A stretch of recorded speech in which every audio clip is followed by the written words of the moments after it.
أهلا وسهلا يا رمضان شهر التوبة والغفران مرحبا بك رمضان رمضان شهر الذكر والإحسان أهلا وسهلا يا رمضان شهر الصدقة والإكرام مرحبا بك رمضان رمضان. الحمد لله رب العالمين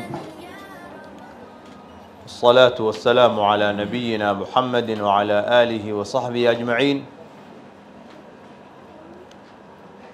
aniga muhiimadii ma aha ammaan fara badan iyo duubista laftigeeda. duubista waxaa ka faa'iideysanaya baraha bulshada dadka qaarkood baa laga yaabaa, laakiin waxaa muhiimadaydu ay tahay wujuuhdan طayibada ah ee dhalinyarada ah ee hor fadhiya inaan la khitaabo. ilaahay subxaanahu wa tacaala cimri buu idin siiyey, saaka guryihiinna uga timaadeen, caafimaad baa ilaahay inkugu daray, fahme iyo maskax baa ilaahay idin siiyey. ilaahay subxaanahu wa tacaala xibnihiinnii ayuu ilaahay idin dhammaystiro caafimaad qaba. berrina nimcadan waa laydin weydiinayaa aada haysataan ee qaaliga ah. haddaad uga faa'iidaysataan duruqda khayrka iyo wanaagga waxaad ku gaaraysaan ilaahay subxaanahu wa tacaala inuu idin barakeeyo, adduun iyo aakhirana aada ku liibaantaan. adigoo u yimid shay maadi ah inaad baratid jaamacadda, haddii niyadaadu ay tahay inaad kasab xalaala ku shaqaysatid, hadhowta naftaada aada uga kaafisid inay dad wax weydiisato oo tuugsato, sadaqa aad kala baxdid, xuquuq lagugu leeyahay ku gudatid, inta aad baranaysay ajar baa kuu socda. hadday laakiin ay kaa tahay tafaakhur iyo faan, hadday kaa tahay dabaqyo dheerdheer aad ka dhisatid oo keliya intaa ay tahay, dee wax faa'iidaahoo cilmi ah ka helaysay ajar kugu soconayaa ma jiro. qof waxaa tahay adduunyadiisii unka yara faa'iidaystay maahane, niyadii haddaad xagga kale u leexisid, kasab xalaal ah, risqi xalaala inaad ku heshid, bani aadam baryihiisa uga kaaftoontid, aada ummadda ka anfacdid, waajibaadka sharciga ah oo ku saaran ku gudatid, inta aad baranaysid maadigaas ajar baa kuu soconaya. waxayna soo hareeyey bishii khayrka badnayd ee mubaaragga ahayd ee barakaysnayd. nebiguna waa inoogu bishaareeyey sala allahu calayhi wasalam. wuxuu nebigu inoo sheegay bishaasi markay bilato jannada albaabadeeda in la furo, naarta albaabadeedana la xiro, shayaadiintana la katiinadaynahayo. waa bishaaro cadiim ah. jannada irdaheedii haddii laguu furay intaa lagaagama harin. malag baa dhawaaqayo wuxuu leeyahay yaa baaqiya alkhayri aqbil wa yaa baaqiya ashari aqsir. malag baa kuu naadinayaa oo ku odhanaya jannadii irdaheedii waa la furay, soo qaabil. naartii irdaheediina waa lagaa xiray, ee ka joogoo ka har waxa xun oo aad samaynaysid. bilmithaal tusaale haddaad fiirisid muhim ah, xayi ah. haddii maanta nin boqorii yidhaahdo subaxdii haddii lasoo kallaho 1 saac qofkii yimaado oo go-an oo aan ka soo daahin $1 lacaga ayuu leeyahay. rag iyo dumar wuxuu doona ha ahaado. habeenkii baa la guuraynayaa, subxii intaan la gaarin ka hor baa la seexanayaa, albaabada hortooda iyo meesha horteeda la dhoobanayaa si aan faylku kaaga buuxsamin oo aada ugu guulaysatid inaad noqotid qof 1 saac ka hor tegay $1,000 ah heshid. laakiin maxaad u malaynaysaa rabbigii ku khalqay, jannada diyaariyey, albaabadeedii furay oo ballaqay, malag dhawaaqa kuu soo diray, jannadii ay furan tahay lagugu naadinayo, wax macnaa iyo ihtimaam aynan kuu lahayn. laga yaabo saa intaa u eegtid adoo quruxdeeda iyo wanaaggeeda arkeenaa iska dhinac martid. si badan oo aan u dhaqmaynaa qaabkaas oo kale ayay tusinaysa. haddii marka naloo naadiyey jannadii albaabadeedii naloo furo nalo kugu dhawaaqay, dhinaca kale naartii albaabadeedii waa nala ka xiray, malaguna waa dhawaaqay oo wuxuu ku yidhi war khayrka midka sharta raadinaya u ka gaabso. ورنارتان البابده ده هسكو غرغراعي warka joogo ka hako ayuu kugu naadinaya xadiidka waxa ku jirta laba bishaaro waaweyn walillahi utaqaa min an-nar ilaahi wuxuu leeyahay kuwa uu naarta ka xoreeyo bishaarada labaad waxa weeyaan wadaalika kullu layla inay tahay bishaaradaasi habeen kaste ilaahi wuxuu leeyahay kuwa naarta uu ka xoreeyo allah inagu daro wuxuu nabigu inoo sheegay sallallahu alayhi wa alihi wa sallam lisaa'imi farxatan qofka sooma laba jeer buu farxa farxatun 'inda fitri wa farxatun 'inda liqaa'i rabbi markuu ilaahay la kulmo waa farxaya marka uu afurahayana wuu farxaya mid waan arkaynaa farxad waan dareemaynaa waa marka oo mantahay oo gaajoon tahay oo sooman tahay cunadii la gaaray waqtigeedii niyad ayaad u haysaa inaad cuntidu waad ku faraxsantahay soomkii inuu ku dhamaado maalinta uu dhamaado oo la ciidahayana inaad afurkii weynaa afurtay ee ilaahay ku dhameystiray aad baa ugu faraxsantahay laakiin maxaad u maleynaysaa maalinta rabbul caalamiin aad hor taagan tahay oo loo dhawaaqo ayna saa'imuun kuwii soomanaan jiray adduunyada markay joogeen soomanaa aawada la yiraahdo oo dadka dhexdooda ay ka istaagaan oo albaab ayaga u khaas laga geliyo la halkaas lagu soo dhaweeyo baabur rayaan oo albaabkaas marka la furo hal qof oo ku dhex dhuuman kara unan jirin ayaga kaliya ay galaan fayda dakhalu ughliq markay galaanna la xiro haday galaanna way ka cabayaan haday ka cabaana dib dambe u oomi mahayaan farxadda maalinkaas taagan maxaad u maleynaysaa ilaahay subhanahu wa ta'ala hortiisa ilaahay ramadaan allah ina gaarsiiyo caafimaad aan ku soonana allah ina siiyo ilaahayna hayna ka aqbalo bisha waxa lagu soo dhaweeyaa oo lagu qaabila oo ugu horeeya qofku inuu la yimaado at-tawba ilaahay inuu u noqdo subhanahu wa ta'ala ilaahay inuu u toobad keeno oo dambiyadii ilaahay uga laabto oo uu yahay adoon taa'iba wa tuubu ila allahi jamii'an ayyuha almu'minuuna la'allakum tuflihun dhammaantiin ilaahay u noqdo subhanahu wa ta'ala tawbaduna waa waajib ee sunna ma aha dambiyada dhammaantood in laga toobad keenana waa waajib hana isdhihin dambiga aa gashay oo nuucaasa oo kala weyn arma ilaahay ku dhaafin niyad xumada iska daa qul ya cibaadiya alladhina asrafu ala anfusihim ilaahay muxuu leeyahay laa taqnatu min rahmatillah kuwa dambiga badan ku xadgudbay naftooda ilaahay naxariistiisa ha ka quusanina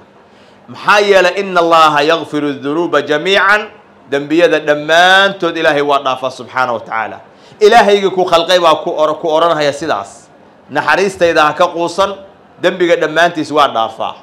haddii nabigu leeyahay ka waran sallallahu alayhi wa sallam inna allaha yabsutu yadahu bil-layl liyatuba musii'u an-nahar ilaahay habeenkii wuu ku fidinayaa yadiisa oo gacantiisa ilaahay kugu soo dhaweynaya ku fidinayaa kii maanta dambaabay si uu toobad keen wayabsutu yadahu bin-nahar maalintiina ilaahay yadiisu ku fidinayaa liyatuba musii'u al-layl halakii dambaabay si uu toobad keen habeen iyo maalin baba haddii ilaahay kugu soo dhaweynaya toobada bal ka waran adiguna soo lama raba inaad ka faa'iideysatid haddaad marka toobadii la timaadid jadwalka labaad oo kuugu xiga oo muhiimka waxa weeye ina iscafisaan oo cafis iyo isaamaxaad iyo isku tanaasulid la helo oo qof waliba qofka kale waxba in badan dadka kala dhaxeeya qof kasta marka la fiiriyo imisa qof qalbigaaga ay waxay kala dhaxeeyaan hal iyo laba ayaad ka dareemaysaa ama saaxiibo wax wada barta ahaada ama derisnimo wada ahaada ama siyaabo kale iyo qaraabo wax ka dhaxeeyaan ha ahaato walaalka kale oo aad wax ka tabanaysid ilaahay dartii ugu tanaasul cafiska adigu bixi waxaad ku raadsanaysaa sharaf iyo cizi ilaahay wuxuu leeyahay walyafu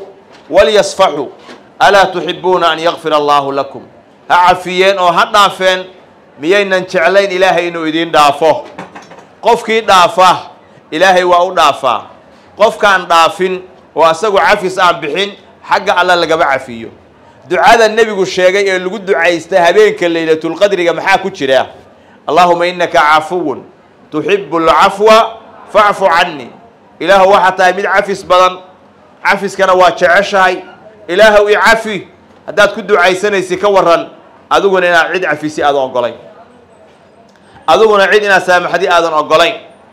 wamaa zaada allahu cabdan bicafwin ilaa cizaa ayaa nebigu leeyahy sal ly slam ilaahay addoon uma ziyaadiyo cafis uu bixiyey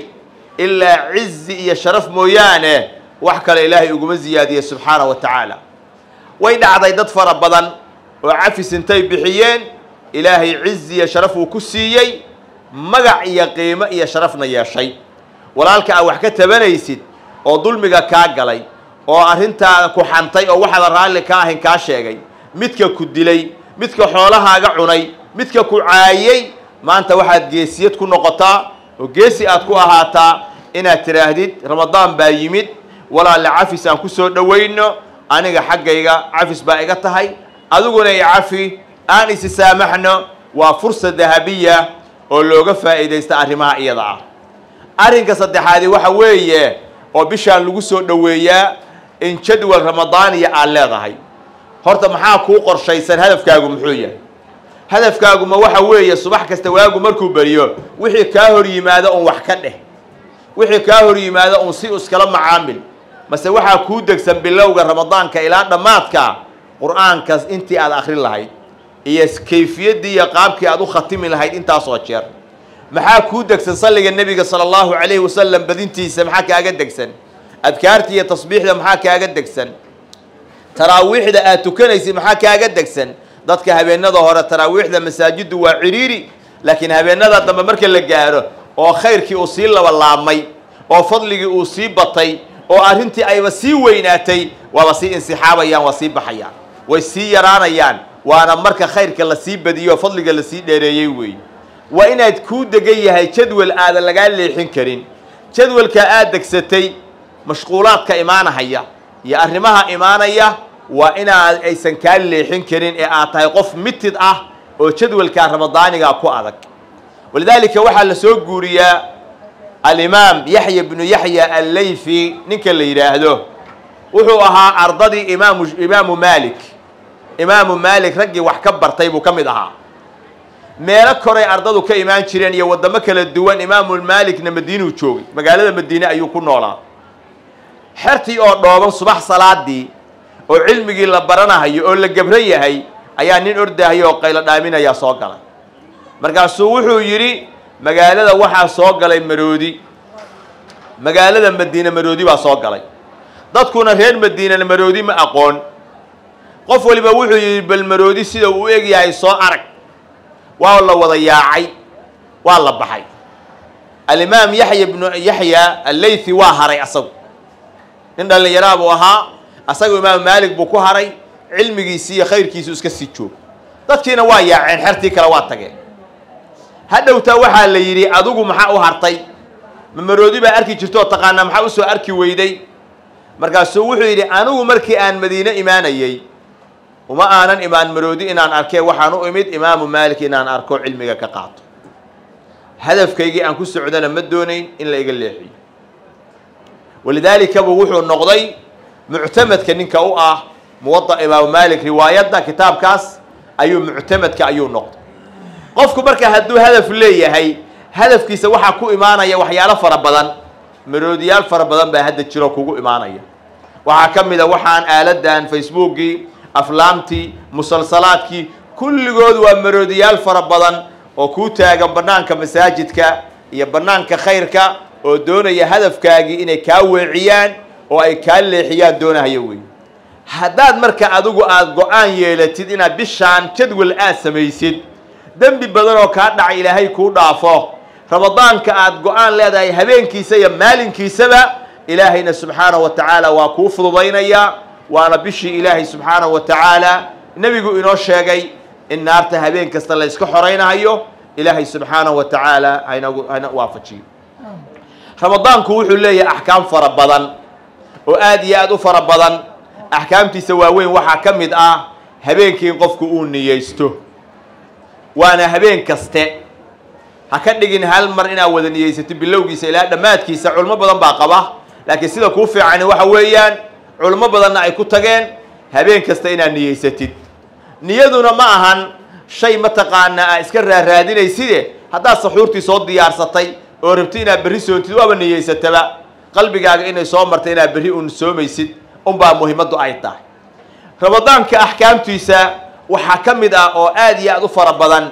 oo lagu soo dhoweeyaa weliba haddii soon lagugu leeyahay soonkii qallada ahaa inaad dedejisid oo waxa weeyaan aad iska dayntii iska gudid waxyaalaha lagu soo dhoweeya ka mid tahay haddii laakiin uu ku dhaafay fursaddiina ay ku dhaaftay inaad soo qallaysid ha fududaysanin ramadaanka soo socda go-aan ku gaar inaysa maalina uusan ku dhaafin ilaa qof macduuroo loo cudur daaray mooyaane gabadha aan xataa waxa weeyaan soonku ka ansaxahayn iyo salaaduba oo xilligii fasaxa ku jirta ajarkii soonka waxay ku heli kartaa inay niyeysan tahay hadday daahir ahaan lahayd inay soomi lahayd oo ajarkaa ka faa'iidaysan lahayd intaa hadday qalbigeeda ay tahay ajarkiina waa loo qorayaa iyadoo aan soomahayn ayaa ajarkii loo qorayaa maxaa yeelay qofkii xasano iyo wanaag niyeysta hadduunan camal falin ee asbaab ka xijaabta ay timaado xasanaadkii iyo ajarkii baa lagu qorayaa ilaahay subxaana wa tacaala ha ku barakeey soonka waxyaalaha lagu soo dhoweeyo dadku waa kala duwan yihiin qaar waxay u diyaargaroobaan dumarkaba ha u badnaadeen xagga guriga cunada la karsanayo nuucyo kala duwan inay soo iibiyaan subaxdii waxa weeyaan way seexanaysaa 5 saac iyo 6 saac markay soo kacdo waxaa laga yaabaa cunadii diyaarinteedii iyo karinteedii ilaa gabalku ka dhaco jadwalba ma haysaba ay cibaado iyo khayr uga faa'iidaysato waa ka yaraataba cunno nuucyo oo kala duwan baa lagu mashquulayaa qaar kale waxay ku soo dhoweeyaan saa aragnay suuqyaday camiraan dharkii lagu ciidi lahaa raashinkii la cuni lahaa nuucyo kala duwan bilow ilaa dhammaad sida dadka lacag uga heli lahaayeen business fiican uga samayn lahaayeen ayay ku soo dhoweynayaan qaar kale masaajidii bay qurxinayaan oo habeynayaan oo udgoonaynayaan oo jamaacadii bay oogayaan i'tikaaf bay galayaan taraawiixdii baa jadwal u leh soonkii iyo maalmihii baa jadwal u kala leh waxa weeyaan aad waxay ugu dadaalahayaan inay xagga cibaadada u badiyaan inna sa'yakum la shatta ilaahi baa yiri acmaashiinu way kala tagsan tahay wayna kala duwan tahay waa nuucyo kala duwan qof walba tartankaas waxaa la rabaa inuu qaybtiisa u ka qaato ilaahay subxaanahu wa tacaala nabigu wuxuu yidhi kullu camal ibni aadama lah kullu camal ibni aadama yudaacaf qaala allahu tacaala ila sawm camalka ibnu aadam uu samaynayo dhammaantiis waa loo laalaabaya ilaa 700 dicfin 700 oo laalaab baa la gaarsiinayaa ilaahay muxuu yidhi markaas ila sawm soonka maahane fa innahu lii wa ana ajzii bih soonka anaa iska leh anaana amaal gudahaya macnaheedu waxa weeye qofka sooman kama munaafiqayn karo khiyaanana kama samayn karo soonka maxaa yeelay soonku wax qarsoon weey waa sir asaga iyo ilaahay ka dhaxaysa subxaanahu wa tacaala ilaahay wuxuu leeyahay anaa leh anaana ka gudahaya yadacu shahwatahu wa طacaamahu min ajli cunidiisii iyo shahwadiisii wuxuu oga tegayaa daaniga daraaday buu oga tegayaa maadaama sidaa uu yahay qofkaasi gooniyaa loo maamuusay ilaahay baana isku tiiriyey soonka idaafatu tashriif ilaahay baa isku tiiriyey subxaanahu wa tacaala maxaa marka la doonayaa haddaad soontid in araggaagu uu soomo oo waxaa xun inaa eegtid aa ka soontid dhagahaaga iyo maqalkaagu inay soomaan gacmahaaga iyo xibnahaagu inay soomaan waa ka nebigu yidhi sala allahu calayhi wasalam man lam yadac qawla azuuri waalcamala bih falaysa lilahi xaaja fi an yadaca طacaamahu wa sharaabah qofkaan ka tegin dembiga iyo hadalka xun iyo beenta iyo zuurka iyo jahliga aan ka tegin ilaahay wax dana kama leh inuu cunidii iyo cabidii uu ka tegay ilaahay wax dana kama leh sawmun bilaa ajrin haddaad tahay qof sooman ajar la'aan oo ajar la'aana maantoo dhanna aad oomanayd oo aad gaajaysnayd soo nasiib darro ma ahan yaan iska ilaalina lisaankeenna wax soonkeenna wax u dhibahaya xataa qofka ku soo weerara oo ku dulminahaya oo raba inuu kula diridho waxaa lagugu yidhi waxaad tidhaahdaa inni imru'un saa'im anugu waxaan ahay mid sooman soonka ayaa ixanimahaya waan iska kaa celin lahaa waan kula qaybsan lahaa dagaalka aad rabtid laakiin waxaan ahay qof sooman soonkayga ayaan u naxayaa sidaasaa la rabaa inaad iskaga xijaabtid maxaa yeelay nebigu wuxuu noo sheegay sala allahu calayhi wasalam inama asiyaamu junna yastajinu biha alcabdu yowma alqiyaama yastajinu biha alcabdu min annaar soonku waa gaashaan addoonku uga gaashaamanaya naarta aad uga gaashaamanaysid weeye gaashaankaagii naarta marka hadduu noqdo gaashaan dildilaacsan oo warmuhu ay ka soo dusahayaan oo naartu ka soo dusayso adiga waxa weeyaan ayaa keenay oo soonkaagii baabiyo ku ciyaaray intaas ka bacdi ilaahay subxaanahu wa tacaala ha inoo fududeeyo soonka ilaahayna haynaga aqbalo waxaan bixinahayaa marka su-aalaha inaan idin siiyo si aad jaaniska uga faa'iidaysataan insha allahu qofka su-aal qaba waa istaagayaa wuu sheegahayaa jawaabtana waa siinaynaa insha allah baaraka allahu fiikum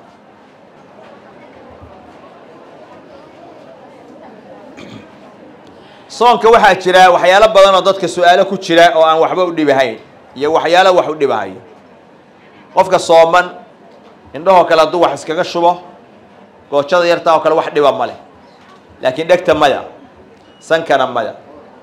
cirbadda oo kale hadduu cirbad qaato oo kale wax dhiba male wuu qaadan karaa laakiin midda weyn oo faleebada maya ma isticmaali karo qofka sooman waa cadayeysan karaa gelinka hore iyo gelinka dambe labada waa cadayeysan karaa wax dhiba male ku cadayeysan karaa macjuunka baashaan dawada ama ku cadayeysan karaa haa laakiin bishard waa inuu ka ilaaliyaa inuu gudbo oo waxa cadaygaasi waxa ku cadayeysan waxa gudaha u baxdo waa inuu ka ilaaliyo gudaha ay gasho gudubto waa inuu aad iyo aad uga taxadaraa qofka sooman hadduu rabo inuu cunada dhadhamiyo gabadha cunada karinayso kale qofka jikada ku jiro kale ma dhadhamin karaa inay cusbada ku badan tahay in kale bishard waa dhadhamin karaa laakiin bishard inuu iska ilaaliyo inay gudubto waa muhim qofka sooman markuu sandaarsanayo oo biyaha weyse qaadanayo lama rabo inuu jiido biyaha waxaa la rabaa inuu aad uga taxadaro oo uusan biyaha jiidin ayaa la doonaya qofka sooman hadduu kulul yahay oo kuleel ku yimi oo qubaysan karaa qubayskii wuu la imaan karaa oo biyihii waa qubaysan karaa maalinkii mar iyo laba waa qubaysan karaa wax dhibaataana ma leh kuwaasi waxay ka mid yihiin su-aalaha iska badan oo dad badan ay isweydiiyaan soonka waa in aad loo ilaaliyaa oo axkaam badan buu leeyahay la bartaa oo uu ku dadaalaa waxaana ugu fiican fadaa'ishiisa ka mid ah qofku inuu ilaaliyo suxuurta oo uu ku dadaalo inuu barakada suxuurta u helo nebigu wuxuu yihi sala allahu alayh wasalam tasaxaruu fa ina fi saxuuri baraka suxuurta baraka ayaa ku jirta waxa weeyaan suxuurta soonka fadligiisa waxaa ka mid ah habeenkii laylatulqadriga iyadu u baahan baba si gooni ah inaad u dhegaysataan axaadiidta ku soo aroortay fadliga ay leedahay sida loo raadiyey iyo fadligeeda ina aada ugu dadaashaan oo iyadu u baahan baba mawduuc gooniya inay ahaato oo sidaas a uga faa'iidaysataan haye su-aalaha kale bukhaakha oo la isticmaalo oo qofka neefta qabo oo kale iyo u isticmaalo wax dhibaataa ma leh isaga wax dhiba ma leh laakiin sigaar hadduu yahay maya ma soconayso ama uu yahay uunsiga midka ah uunsiga qiiqa leh hadduu qofku afka u dhigo waa shay jurmi leh oo gudbahayo wey lama ogola laakiin bukhaakha caadigaa qofka naqasku qabanahayo kale wax dhibaataa ma leh haye su-aalaha kale oxygenka lagu xiro wax dhiba male waa lagu xirahay hadduu karoonihi oo camal uu qabo oxygenka lagu xiro wax dhiba male baaraka allahu fiikum haye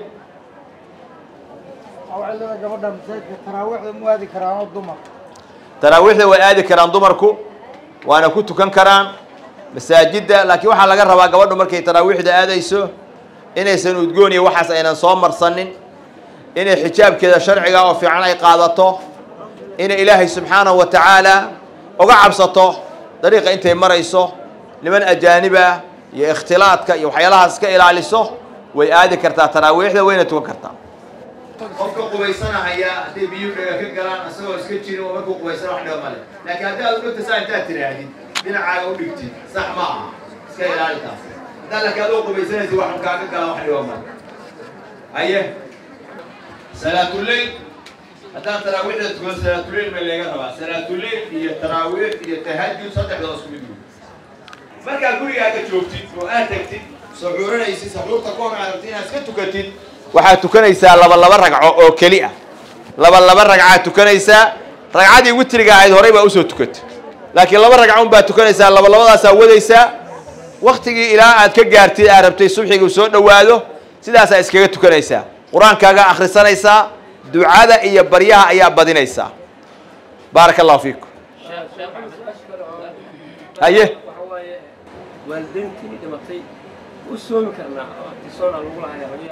waalidkii dhintay ma loo soomi karaa waalidkaa hadduu dhintay soon waajiba lagu lahaa soon sunaa maya soon waajibaha lagu lahaa waa laga soomi karaa soonkaas bedelkiisa waa laga quudin karaa raashin labadaba midii aad samaysid waa sax laakiin waa inaa hubsataa taqaanaa inta maalmood oo lagu lahaa. haddaadan aqoonin qiyaas baa raadin kartaa inaad raashin ka bixisid ama aad ka soontid. ayaa kale Sheekh Maxamed ardaygaas ku weydiiyay suxuurta ay tagtay waa adkeysan waayay maanta naftayda aan cabsaday maxaa sameeyay suxuurtii baa dhaaftay suxuurtii hadday dhaaftay waa soomi waayo waa adkeysan waayay culayska kugu yimid oo baahida ah oo la adkeysan weyday ayaa laba loo kala qaadaya hadduu gaaro xad khatar qofka noloshiisu ay gasho ama inuu kooba gala uu ka baqo hadduu gaaro waa afurahaya waa qof dhiban weey laakiin baahida aad dareemaysid maalinkaasna uu soo qalaynaya laakiin baahi badan oo dadka suxuurta ka taga ay dareemaan waa baahi ay maalinka la soomi karaan culays iyo mashaqaba ha dareemeen ma ahan baahi gaarsiinaysa inuu kooba galo ama isbitaal la dhigo ama uu dhaqaaqi waayo dhaco ma ahan baahi gaarsiinaysa allahumma inuu yahay qof jiran mooyaane oo xanuunsan waa laga yaabaa markaas uu dhibaato weyn inuu dareemo laakiin waxa weeye ha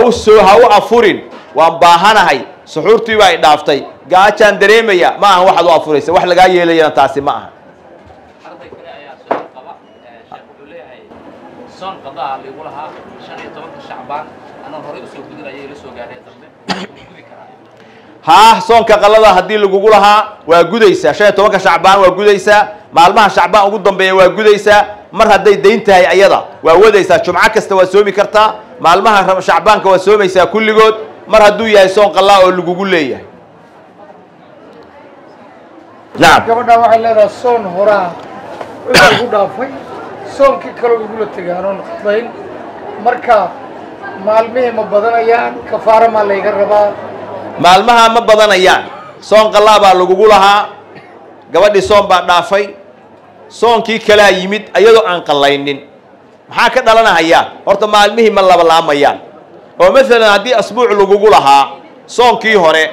oo asbuuci adoo aan gudin maal ay ramadaankii kale uu kugu yimaado macnaheedu ma ahan soonkii wala laamayaado laba asbuuc uu kugu noqonaya ma ahan laakiin waxa la fiirinayaa markaas dhinaca kale maalmuhu waa maalmihii waana laga rabaa hadii soonka kale intuu ka imaanayo fursad aad ku soo qalaysay weyday waa jiranayd way nuujinaysay xaamilay ahayd fursad ay ku qalaysamaba aynan helin ramadaankii kale ku dhashay markaas waxba lagama rabo raashinahe qaladii un bay soo qalaynaysaa maalmahaas laakiin ayadoo caafimaad qabta ayay soo qalay weyd soonkii kale ku dhashay fursad ay ku soo qalaysana way haysatay mana aynan soo qalaynin tacaddi bay samaysay maalmihii laftigoodii hala timaado raashinna ha ku kabto xoogaa raashina ha bixiso arday baa wuxuu leeyahay anigoo sooman baan badda aaday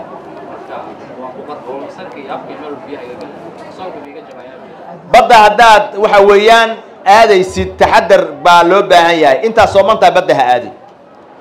hadday dhacday inuu qofkii aaday oo biyihii ay galeen oo ku qarqoobay asaguna uusan u qasdin wax dhiba ma leh laakiin waxaad ku didaashaa inta aad sooman tahay badda haba aadinba baaraka allahu fiikum arday kale wuxuu leeyahay sheekh waxaan rabaa inaan tahajjudka iyo taraawiixda iyo inaan khayraadka ka faa'iideysto marka waxaan fiirsaday yaroo fara badan gabadhii u saqiirtay ayaa daaqad ka mid ah daaqadihii soo istaagtay way aqootay aabbahay bay tiri aabbahay way ku dhigtay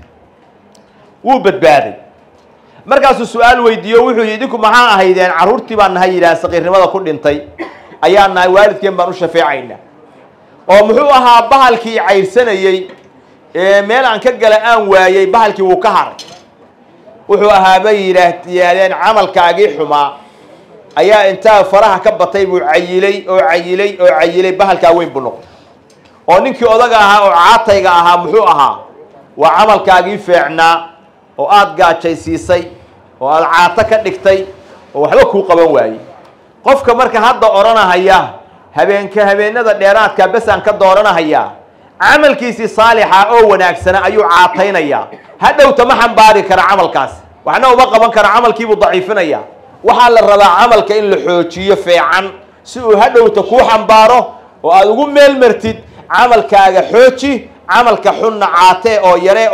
yare camalka fiicanna hagaaji waa inaad habeen kasta aadaa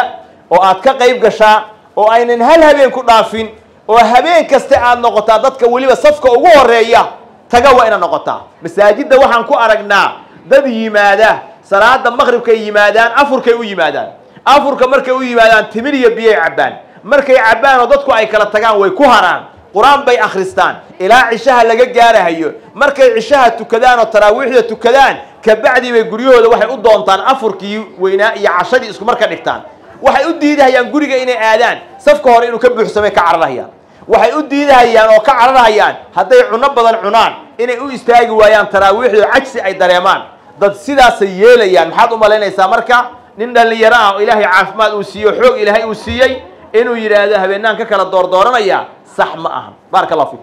gabadhan kale waxay leedahay iyo tacbaan oon soomi karin aan noo joogto say yeeleen ayeeyada tacbaanka awowaha iyo ayeeyada dadka waayeelka oo aan soomi karin laba arrimood mid weyn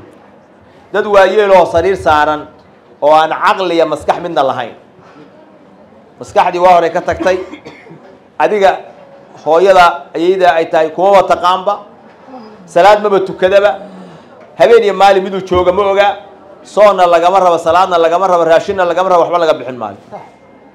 laakiin qof waxaa jira waayeel ah oo tabartii ay dhammaato 80 sano wax la mida gaaray oo aan soomi karin oo waayeel ah asaga raashin baa laga bixinayaa laba dariiqa middaa doontid baana u bixin kartaa ta maalmahaas ramadaanku markay dhammaadaan maalinta ugu dambaysa oo zakaatulfitrida la bixinayo raashinkii u dhigmay intaa soo gedid oo keentid inaad ku dartid oo maalin marka ugu dambaysa la bixiyo iyo maalin kasta inta la xirxiro in masaakiinta jidka maraysa oo kale la siisiyo oo maalin walba gooni looga bixiyana waa la heli karaa in raashin bisil laga bixiyana waa la heli karaa laga quudiyo qof baahan oo waxa weeyaan asaga waxa weeyaa qof la dharjiyo ayadana waa la yeeli karaa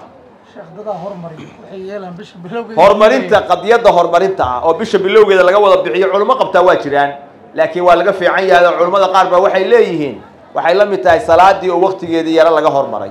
ma fiicna marka insha Allah iska dib dhiga ama maalin walba goonideeda ama hal mar gadaal ka wada bixi wallahu a'lam sallallahu alayhi laba su'aalood isku dhow ayaa laba arday kala weydiiyay mid wuxuu leeyahay salaada taraawiixda ali uu leeyahay salaado waajib ah lagu leeyahay marka salaada taraawiixda meesha ka tukan lahaa salaada taraawiix baa niyeysanaya ama salaadii waajibka ay baa maartay qadaan niyeysanaya buu leeyahay mid arday kalena wuxuu leeyahay soon waajib ah lagu lahaa marka maalmihii shacbaan ayaa soo galay oo maartay dadku ay soomayeen wanaagsanaa marka soonku waajibka ah baa niyeysanaya ama maalmahaas niyeysanaya dadka salaada iyo soon waajib adoo lagu leeyahay hadii shacbaan oo kale aad ku soo gasho oo dadkii ay soon badan soomahayaan shacbaan adigu waxaa niyeysanaysaa soonkii qallaha ahaa ee waajibka baa niyeysanaysa shacbaan ajarkeedina waa helaysa soonkii ajarkiisina waa leedahay waajibkii baa niyeysanaysa isaga hormarinaysa طيب waxaa ku soo haray midda kale salaad waajibaha la igu lahaa oo aan ka tagay taraawiixda ma ka dhigi karaa inaan niyeysto qalla inay ii tahay salaadaha laga tagay laba nooc weey dhalinyaro badani waxa weeye xilli badan baa soo maray oo aysan sujuud ilaahay ba u sujuudin oo aysan tukanin baa soo martay oo salaaduba aysan macnaba u lahayn waxa laga yaabaa dhowr sano inay gaarto waxa laga yaabaa sanad inay ka badan tahay waxa laga yaabaa bila inay tahay salaadii maba yaqaan intay tahayba mana soomi jirin mana tukan jirin muddo saasuu iska ahaa muddo ka bacdi ayuu ilaahay u toobad keenay salaadiina bilaab salaadaha faraha badan ma yaqaano haddii dabcan uu qalleeyana way ku adag tahay sida bacdu ahli cilmi ay yidhaahdeen istighfaar iyo toobadkeen dhaba ayuu la imaanaya ilaahay buu u toobad keenayaa istighfaar iyo toobadkeen buu arrintaa kala imaanayaa waa ka qoomamaynaya go-aan buu gaarayaa dib dambe inaysan salaadi uga dayacmin salaadaha waajibkaana wuu ilaalinayaa oo markaas uu joogo ah sunnooyinkana waa badsanayaa soo qallena la dhihi maayo waa qodob arrinka kale muhiimkaa waxa weeye salaadii baa taqaanaa kaa tagtay inta ay tahay waa dhowr salaadood hurday kaaga tagtay iyo wax lamida halmaan bay kaaga tagtay way kugu taagan tahay taraawiixdana tuko sunnada ah qalladaasna haba taraawiixii midna hala sugine gurigaaga markaa tagtid oo shaqada aad ka baxdid oo tacliimta iyo madrasada aad ka tagtid hal mar intaa u istaagtid hal saac laba saac sidaa u wad ka soo bilow salaadii subxiga duhur ku xiji qalla ah casir ku xiji maqrib ku xiji cisho ku xiji hal maalin baa baxday soo bilow masna hal mar isdaba dhig dadka qaar markay qallaynahayaan waxay yidhaahdaan duhurkiiba ay dhaafay ama subxigii ay dhaafay subxigiisa kale marka la gaaro unbaan soo qallaynaya duhurkiisa kale marka la gaaraan la sugaya mada saas ma aha gurigaaga intaa qol hoos ka xidhatay wayse qaadatay saacad kastoo ay tahay u istaag salaadii qallada ahayd markaad taqaanid wax kaa tegay cadadkeedii iyo sababahay kaaga tageen hurdo iyo nisyaan iyo wax la mid ah laakiin salaadan dhowr sano kaa tagtay oo kaa maqnayd oo aad kas uga tagtay oo aadan aqoonin waxay tahay istighfaar iyo toobadkeen dhabana la imow ilaahayna u toobadkeen salaada bana ha dayicin sunnooyinkana badso sala allahu wasalam wabaarak calaa nabiyina maxamed subxigii buu tukaday xoogaa buu seexday markuu seexday buu isku qarwey waa riyooday hadduu riyooday shahwadii bannaankay timid way soo baxday qubays ma soonkii ma jabay soomkii ma jabin wax dhibana male subxiga keliya maahana duhurkii haddaad seexatid oo gurigaaga adoo hurdaysid mataqaanaa isku qarowdid wixii kaa yimaada qubays unbaa kugu waajibaya maahane soonkii waxba dhibi mayso laakiin hal arrin oo muhim ah dhallinyaradu markaas oo kale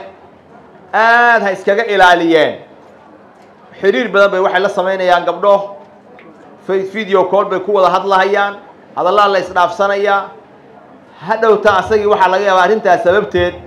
in shahwadiisii ay timaaddo ayaa dhici karta soonkiisii waa jabay dembi weynna qofkaasi waa ku dhacay oo khatar ah ciyaadan billaah qaarkood waxaa laga yaabaa inay kuba dhiiradaan inuu gabadhii uu qabay ama xaaskiisii waxa weeyaan intuu u yimaado uu kulan la sameeyo oo halkaa ay ka dhalato soonkiiyo jabay ka sokow in 2 bilood oo isdaba joogto hal maalin una u dhex marin karin soonkooda ku waajibo waa qatar aad waa in la isku ilaaliyaa barnaamijtaanaana dhibka keenaya waxa weeyaan video callka iyo xiriirka noocaas ah waa in la jaraa saaxiibada noocaas ah waa in la jaraa oo ay ugu yaraan bisha ramadaan waa in qof kasta go'aan uu ka gaaro mino dhamaatay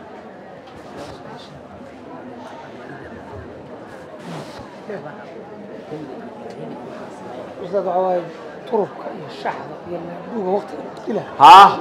qodobka ugu dambeeya su'aashaasi waxa weeye turubka iyo shaxda iyo cayaaraha la fiirsanayo oo waqtiga lagu dilayo subxaan allah waqtigii qaaliga ahaa oo ilaahay jannadiisana loo furay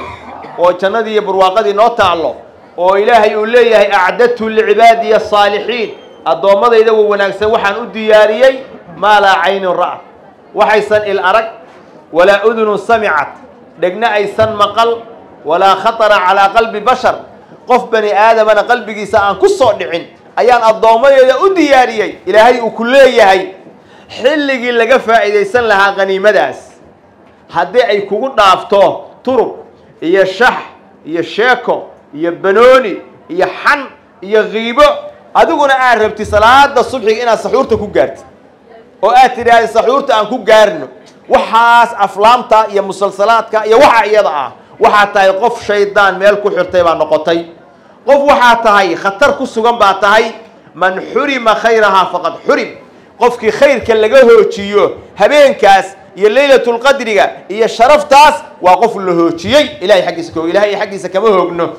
ilaahay xaqiisa kama hoogno walaalayaal arrintaas arrinta ugu khatarsan weey gabdho iyo wiilal baba go'aan ka gaara waxyaalaha noocaas inaad ku mashquushaan go'aan ka gaara cishaha markaa ka soo baxdaan taraawiixda aad tukataan